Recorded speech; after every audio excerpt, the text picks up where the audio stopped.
Welcome back to the channel and welcome back to another quick pick prediction video. In this video, I'll be predicting the lightweight bout on the Contender Series between Kody Steele versus Quemuel Ottoni. And how do I feel about this one right here? Is I'm going low confidence Quemuel Ottoni to beat Kody Steele.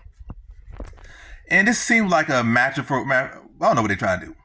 It seems like you got two narratives. I guess they say at least one of you guys is going to win.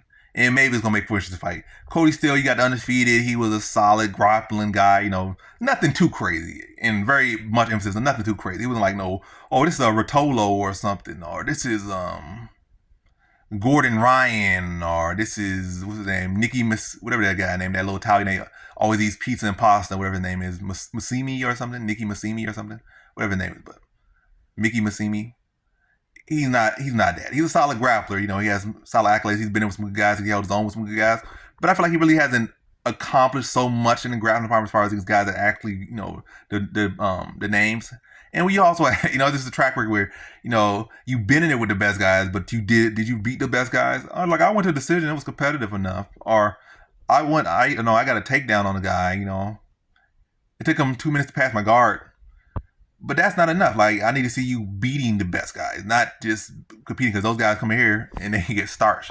And their whole life, they'd be like, not even the fact that living off beating somebody good. They'd be like, I fought someone good and I was a good sparring partner in the match, but I have never had a chance or never did anything remotely good except survive. That's not enough. But yes, it's question marks on both sides. And Quemuel Ottoni, I feel like you would be better suited for welterweight. He beat Pereira at middleweight. It probably was you could see the flab on him. At welterweight, you can see with the flab. But I feel like he could have, leaned up, maybe put some more, or not, either leaned up, probably put on muscle mass and leaned up a little bit, and just become a better welterweight instead of trying to drop weight and drop weight in a 2-year layoff. It's just a lot of question marks on both sides.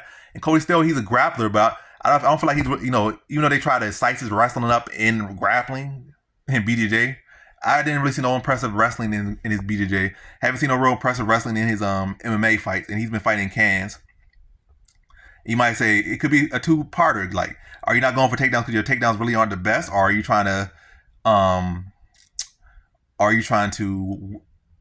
flesh out your game against Can? That's a be a smart reason. I already got high level with BJJ. Let me flesh it out by knocking out cans and getting my striking better. Maybe that's what it is.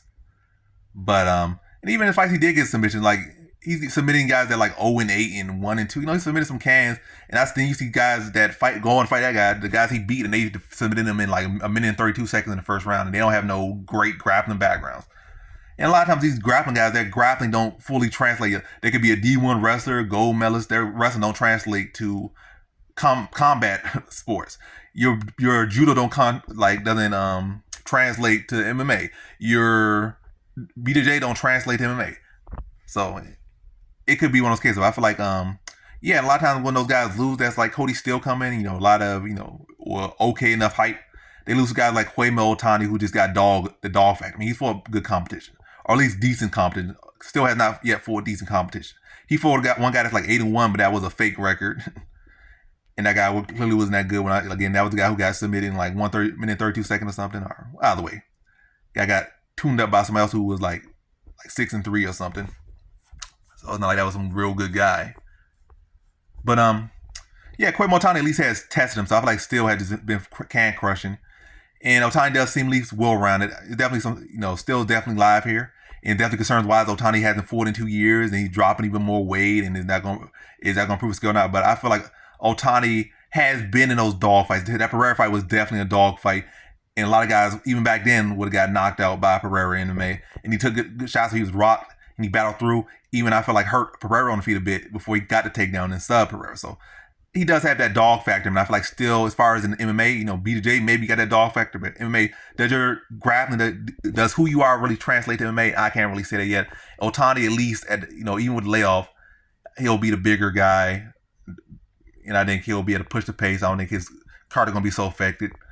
And I just think it's going to come down to who wants it more, and I feel like Ottoni has been in those battles, and he's going to be able to push it, and I think he'll be able to break Steele down over the course of the fight and put Steele in a situation he has never been in and put him into a level that I just think he's not ready for. I think he jumped from the cool side of the pool to tie in. And not to say that Ottoni's so good, but he just has been in those wars, and I think that's going to be a big factor, and he's still pretty young. He's right sitting in his prime, so I think Quemuel Ottoni is going to be fight a war and put Steele in a war, breaking down over the course of the fight, then stopping the third round. So in this one, I got Quemuel Ottoni via third round TKO.